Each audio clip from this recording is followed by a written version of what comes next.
Okay, so let's say that one of your goals is to grow in your faith. We've talked about this a lot the last couple of weeks and frankly the last couple of months, that what it means to be growing in your faith is not necessarily that you're doing more things, but it means that you're loving God and that you're loving other people. Let's say that you want to grow in that, okay? I think that's probably one of the reasons that you're here this morning, or you were drugged here by somebody that wants to do this, okay? Look, my guess is that you want to grow in your faith in some way.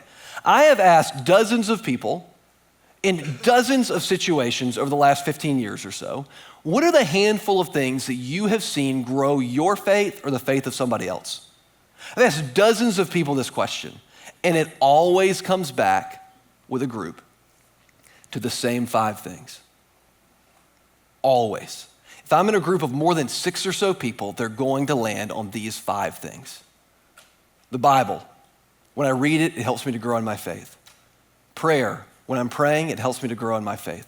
Worship. When I'm in worship, it helps me to grow in my faith. Other people, peers and mentors, they help me to grow in my faith. And service. When I serve other people, it helps me to grow in my faith. Now, there are other things that may work for you. Being outside connects me to God. It helps me to grow in my faith. That may not be true for you.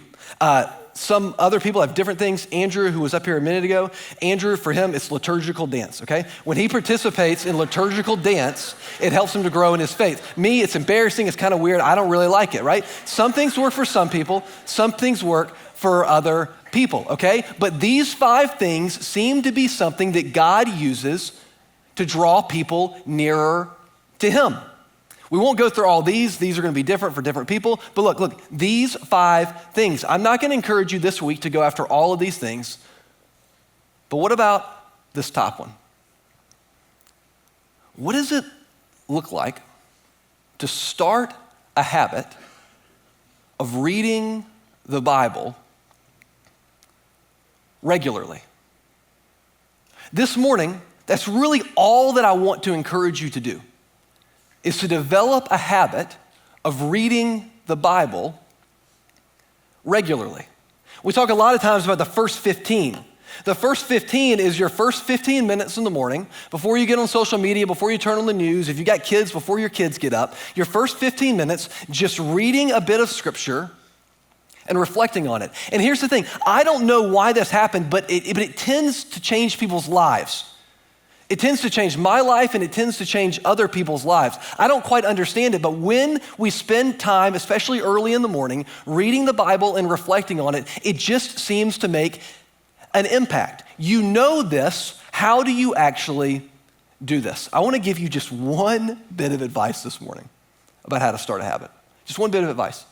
And look, it sounds super simplistic and you may leave here feeling like you didn't get your money's worth, and that's okay. Look, this is one simple thing. If you are trying to start a habit, particularly with this, if you are trying to start a habit, here is the one bit of advice that I would give you.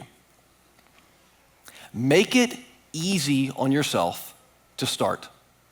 That's it, okay? Here's what we always do. We want to start a habit, so we go to the absolute extreme, right? I want to start the habit of working out. Therefore, I'm going to order P90X. I've never worked out in my life, and I'm going to start doing what the Navy SEALs do. Okay, this is a great idea, okay? Here's what I'm going to do. I want to start eating healthy, so I'm going to say no to everything that I have ever tasted in my entire life that I enjoyed, indefinitely. I am never going to eat ice cream again in my entire life. Here's what I'm going to do. I'd like to read the Bible, so I will read this giant book in 90 days, okay? You're probably not going to do that, okay? This is what we do. We set these goals, and then all of a sudden we try to establish these habits that are completely unrealistic. The simple bit of advice that I want to give you this morning is to set yourself up for success by making it easy for yourself to start.